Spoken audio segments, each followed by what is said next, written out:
Hello everyone, welcome to Edupod class 8. എല്ലാവരും ചോദിക്കുന്ന ചോദ്യം ഒന്നാണ്, പ്രഡിക്ഷൻ. അപ്പോൾ 8ാം ക്ലാസ്സിൽ സോഷ്യൽ സയൻസ് നിങ്ങളുടെ ആനുവൽ എക്സാമിന് ചോദിക്കാൻ ചാൻസ് ഉള്ള ഇമ്പോർട്ടൻറ്റ് ക്വസ്റ്റ്യൻസ് നമ്മൾ പ്രെഡിക്റ്റ് ചെയ്യാൻ പോകണേ. ഇതിൻ്റെ ആൻസേഴ്സ് നമ്മൾ ഓൾറെഡി ഇന്ന് രാവിലെ നടന്നിട്ടുള്ള പ്രഡിക്ഷൻ ലൈവിൽ നമ്മൾ ഡിസ്കസ് ചെയ്തിട്ടുണ്ട്. ഇന്ന് ക്വസ്റ്റ്യൻസ് ആണ് പ്രെഡിക്റ്റ് ചെയ്യുന്നത്. സോ ആദ്യം നമ്മൾ 11ാമത്തെ ചാപ്റ്ററിലേക്ക് കടക്കുന്നു. ശരിക്കും പ്രഡിക്ഷൻ്റെ ആവശ്യം ഉണ്ടോ എന്നുള്ള ചോദ്യത്തിന് ഒരു പ്രസക്തി, പക്ഷേ നിങ്ങളൊരു സമാധാനത്തിന് നമ്മൾ പ്രഡിക്ഷൻ, കാരണം കഴിഞ്ഞ കുറച്ച് ദിവസം ലൈവുകളിലായിട്ട് നിങ്ങൾക്ക് ചോദിക്കാൻ സാധ്യത മുഴുവൻ ചോദ്യങ്ങൾ നമ്മൾ പറഞ്ഞു തന്നിട്ടുണ്ട്. റെഡി? ആദ്യം ഏതാ, ഇന്ത്യൻ എക്കണോമിക് പ്ലാനിംഗ് എന്ന ചാപ്റ്റർ, സാമ്പത്തിക ആസൂത്രണം എന്ന ചാപ്റ്റർ. ആദ്യം പ്രധാനപ്പെട്ട ചോദ്യം എന്താ? Write the objective of economic planning. Economic പ്ലാനിന്റെ ആസൂത്രണത്തിന്റെ ലക്ഷ്യങ്ങൾ എന്തെല്ലാം? ഷുവർ കട്ട് ക്വസ്റ്റ്യനാണ് ചോദിക്കുക. അത്രയും സാധ്യതയേറെയുള്ള ചോദ്യമാണ്. അത് പഠിച്ചേക്കണം. എക്സാമിന് അത്രത്തോളം സാധ്യതയുള്ള ചോദ്യമാണ്. ഇനി ഇത് ചോദിച്ചില്ലെങ്കിൽ ചോദ്യം ഏതാ? നീതി ആയോഗിന്റെ സ്ട്രക്ചർ അല്ലെങ്കിൽ നീതി ആയോഗിന്റെ ഒബ്ജക്റ്റീവ് എക്സാമിന് ചോദിക്കും. കൃത്യമായി പഠിച്ചു വെച്ചോ, എക്സാമിന് ചോദിക്കും. റെഡി? അതുപോലെ തന്നെ എന്താ, പിന്നെ ഗ്രീൻ റവല്യൂഷൻ എന്താണ്? ഈ 4 അതിന്റെ അച്ചീവ്മെന്റ്സ്, ഈ 4 ചോദ്യങ്ങൾ ഈ ചാപ്റ്റർ ഏറ്റവും കൂടുതൽ ചോദിക്കാൻ സാധ്യതയുള്ള ചോദ്യമാണ്. പഠിച്ചു വെക്കുക. അതിന്റെ കൂടെ തന്നെ മുൻ വർഷങ്ങളിൽ ചോദിച്ച ചോദ്യമാണ് ത്രിതല പഞ്ചായത്തിന്റെ ഇമ്പോർട്ടൻസ് എക്സാമിന് ചോദിക്കാൻ സാധ്യതയേറെയുള്ള ചോദ്യമാണ്. പഠിച്ചു വെച്ചോ, പഠിച്ച എക്സാമിന്. റെഡി? അടുത്ത ചാപ്റ്റർ പോലെ വാട്ടർ ഓൺ എർത്ത് ആണ്, ജലം, ഭൂമിയിലെ ജലം. ഓക്കെ, ഭൂമിയിലെ ജലം എന്നുള്ള ചാപ്റ്ററിൽ വളരെ ഇമ്പോർട്ടൻറ്റ് ചാപ്റ്റർ ആണ്. നിങ്ങൾക്ക് 4 മാർക്കിന് 5 മാർക്കിന് ക്വസ്റ്റ്യൻസ് ഒക്കെ ചിലപ്പോൾ ചോദിച്ചേക്കാം. ഇതിൽ നിങ്ങളുടെ എക്സാമിന് ചോദിക്കാൻ ചാൻസ് ഉള്ള ഒരു ക്വസ്റ്റ്യൻ കണ്ടോ? ഇതാ, which are the 2 types of water resources അല്ലെ? 2 തരം ജലസ്രോതസ്സുകൾ ഉദാഹരണങ്ങൾ പഠിച്ചു വെച്ചോ. 3 മാർക്ക് ചോദിച്ചേക്കാം കേട്ടോ. അടുത്തത് ഇത് 3 എക്സ്പ്ലെയിൻ ചെയ്യാൻ 5 മാർക്ക് ചോദിച്ചേക്കാം. Porosity, permeability and water table, സുഷിരിതാവസ്ഥ, പ്രവേശനീയത, ജലപീഠം. ഇതിനൊക്കെ ആൻസർ നമ്മൾ രാവിലെ ലൈവ് ഡിസ്കസ് ചെയ്തിട്ടുണ്ട് കേട്ടോ. അടുത്തത് വീണ്ടും 5 മാർക്ക് ചോദിക്കാൻ ചാൻസ് ഉള്ള ക്വസ്റ്റ്യൻ ആണ് വെറ്റ്ലാൻഡ്സും അത് റീക്ലെയിം ചെയ്താൽ പ്രോബ്ലംസും, തണ്ണീർത്തടങ്ങളും അത് നികത്തിയാലുണ്ടാകുന്ന പ്രശ്നങ്ങളും. പിന്നെ ഇത് വളരെ ഇമ്പോർട്ടൻ്റ് ആണ്. 3 മാർക്കിന് എക്സാമിന് ചോദിക്കാൻ ചാൻസ് ഉണ്ട്. Activities that help for the surface run off harvesting. പഠിച്ചു വെക്കണേ, വളരെ ഇമ്പോർട്ടൻ്റ് ആണ്. ഇതാണ് ലാസ്റ്റ് ക്വസ്റ്റ്യൻ. ഇതാണ് കഴിഞ്ഞ തവണ ആനുവൽ എക്സാമിന് 5 മാർക്കിന് ചോദിച്ചു കേട്ടോ. ഇത് എവിടെ പോയോ? ഇതാണ് 5 മാർക്ക് ചോദിച്ച ക്വസ്റ്റ്യൻ. ഇതാണ് ഇവിടെ. ഇതാണ് കഴിഞ്ഞ തവണ 5 മാർക്ക് ചോദിച്ച ക്വസ്റ്റ്യൻ. വാട്ടർ പൊല്യൂഷൻ എന്താണ്? Ill effect of water pollution, water പൊല്യൂഷൻ്റെ ദൂഷ്യഫലങ്ങൾ. ഓക്കെ ആണല്ലോ? യെസ്. വാ, ഇനി നമ്മൾ 13ാമത്തെ ചാപ്റ്ററിലേക്ക് കിടക്കാറ്.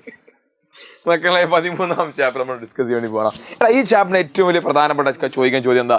ഈ പറയുന്ന families and example social group അല്ലെങ്കിൽ സാമൂഹ്യ ഗ്രൂപ്പിന്റെ എക്സാമ്പിളാണ്. അപ്പോൾ സോഷ്യൽ ഗ്രൂപ്പിന്റെ എന്താണ് സവിശേഷ എക്സാമിന് ചോദിക്കാൻ വേണ്ടി ചോദിക്കും. കാരണം അത്രയും പ്രധാനപ്പെട്ട ഈ ചാപ്റ്റർ ഏറ്റവും 6 മുതൽ 7 വരെ മാർക്ക് നമുക്ക് ഈ ചാപ്റ്റർ എക്സ്പെക്ട് ചെയ്യാവുന്ന ഒരു ചാപ്റ്ററാണ്.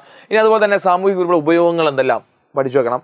അതുപോലെ തന്നെ ഈ ഫ്ലോ 5 മാർക്കാണ്. കറക്റ്റ് നോട്ട് ചെയ്ത് വെച്ചോ. ഇതാണ് ഇൻഫോർമൽ ആൻഡ് സോഷ്യൽ കൺട്രോളിലെ ഒരു ചാർട്ട് ചോദിക്കും. ഇതിൽ ഫിൽ ഇൻ ദ ബ്ലാങ്ക് ചോദിക്കും. അല്ലെങ്കിൽ എന്താ ചോദിക്കുക?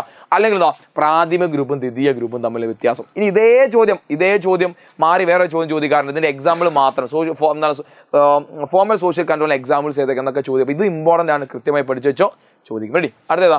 അടുത്തത് പേമാരി പെയ്തിറങ്ങിയപ്പോൾ എന്താ മലയാളം? എടാ, അതായത് ചിലർക്ക് നിങ്ങളുടെ ടെക്സ്റ്റ് ബുക്കിൽ 13 ചാപ്റ്റർ ഉണ്ടെന്ന് തോന്നുള്ളൂ. പക്ഷേ അത് 14ാമത്തെ ചാപ്റ്റർ എക്സ്ട്രാ ആയിട്ട് 2018 വെള്ളപ്പൊക്കം വന്നപ്പോൾ അതിനൊന്ന് നമ്മൾ എന്ത് ചെയ്യുക, ക്രോഡീകരിക്കാൻ വേണ്ടി അതിനെ പറ്റിയിട്ടൊരു മുൻകരുതലുകൾ എടുക്കാൻ വേണ്ടിയിട്ട് ഗവൺമെൻറ് ഇറക്കിയ ഒരു ചാപ്റ്ററാണ്. അപ്പോൾ നിങ്ങൾ വിചാരിക്കും ഇതിൽ നിന്ന് ക്വസ്റ്റ്യൻ ഉണ്ടാവില്ല. ക്വസ്റ്റ്യൻ ഉണ്ടാവാറുണ്ട്.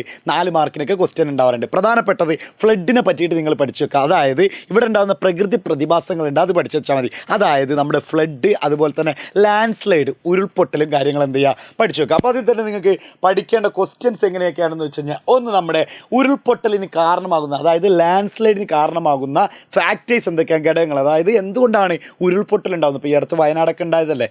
അപ്പോൾ ഓക്കെ.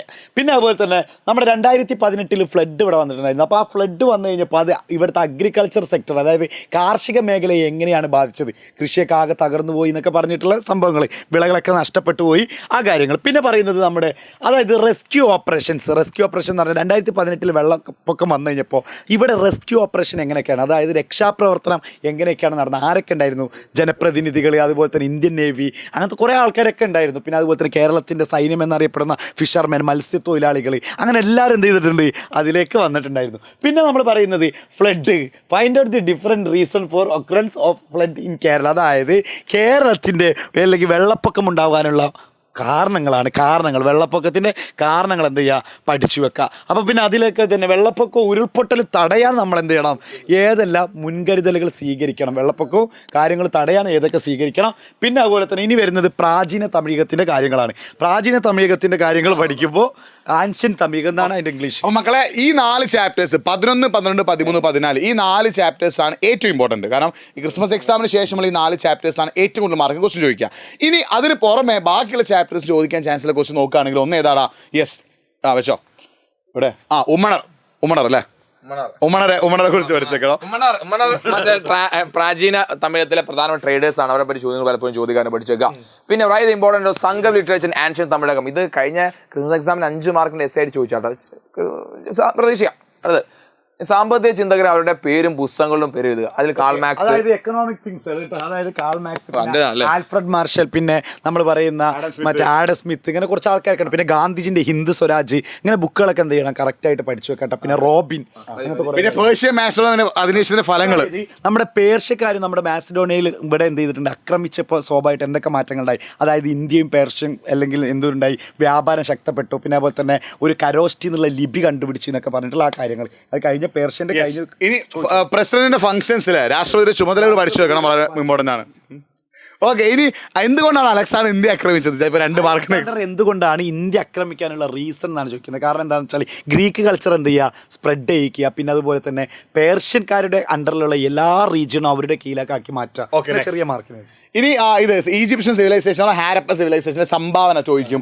അതേപോലെ തന്നെ ഹൈക്കോടതി, ഇത് ഇമ്പോർട്ടന്റ് ആണ്. ഹൈക്കോടതി കഴിഞ്ഞ പല എക്സാമിന് റിപ്പീറ്റ് ചെയ്ത് ചോദിക്കുന്ന ഹൈക്കോടതിയുടെ അധികാര പരിധി പഠിച്ചു വെക്കണം.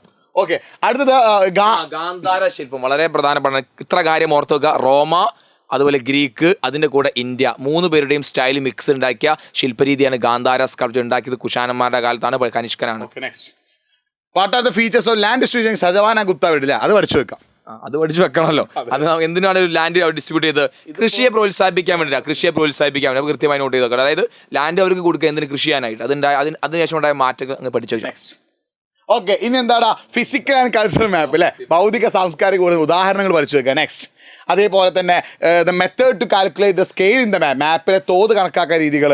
അതേപോലെ തന്നെ ഈ ഒരു സാധനം സിമ്പിൾസ് എന്തായാലും പഠിച്ചു വെക്കണം, ചിഹ്നങ്ങൾ എന്തായാലും പഠിച്ചു വെക്കണം. വളരെ വളരെ ഇമ്പോർട്ടൻ്റ് ആണ്. ഈ ചിഹ്നങ്ങൾ വെച്ചിട്ട് എക്സാമിന് ചോദിക്കും. പിന്നെ ഇതാട്ടോ, sources of dust particle in atmosphere, അന്തരീക്ഷത്തിലെ പൊടി പഠനങ്ങൾ ഇവിടുന്ന് വന്നു. അതേപോലെ ഹൗ ഗ്ലോബൽ അതൊക്കെ ഇതൊക്കെയല്ലേ, how global warming become a threat to the life forms of the earth. എങ്ങനെയാണ് ഭൂമിയിലെ ജനങ്ങൾക്ക് ഗ്ലോബൽ വാർമിംഗ് ഒരു പ്രശ്നമായി മാറിയത്. പിന്നെ യു വി റേസിന് ഇമ്പാക്റ്റ് ഇല്ല, യു വി രശ്മികളുടെ പ്രതികൂല ഫലങ്ങൾ പഠിച്ചു വെക്കണം. ലേയേഴ്സ് ഓഫ് അറ്റ്മോസ്ഫിയർ, അന്തരീക്ഷത്തിൻ്റെ പാളികൾ, വിവിധ പാളികൾ ഏതൊക്കെയാണ്. പിന്നെ 3ാമത്തെ ചാപ്റ്ററിൽ ക്രസ്റ്റ്, കോർ, മാൻഡിൽ, ഭൂവൽക്കം, മാൻഡിൽ, കാമ്പ്, അത് പഠിച്ചു വെക്കണം. 1 മിനിറ്റ് ഒന്നുകൊണ്ടാ ഇതൊന്ന് ജസ്റ്റ് നീ ക്വസ്റ്റ്യൻ നോക്കി വെച്ചിട്ടോ, ഒന്ന് ക്വസ്റ്റ്യൻ എന്ത് ചെയ്തോ നോക്കി വെച്ചു. ഇതൊക്കെ എക്സാമിൽ ചോദിക്കാൻ ചാൻസ് ഉള്ള ക്വസ്റ്റ്യൻസ് ആണ്, നമ്മൾ ജസ്റ്റ് ഇങ്ങനെ കാണിക്കുന്നുള്ളൂ. ഇതെന്ത് ചെയ്യുന്നത് മനസ്സിലാക്കി വെക്കട്ടോ.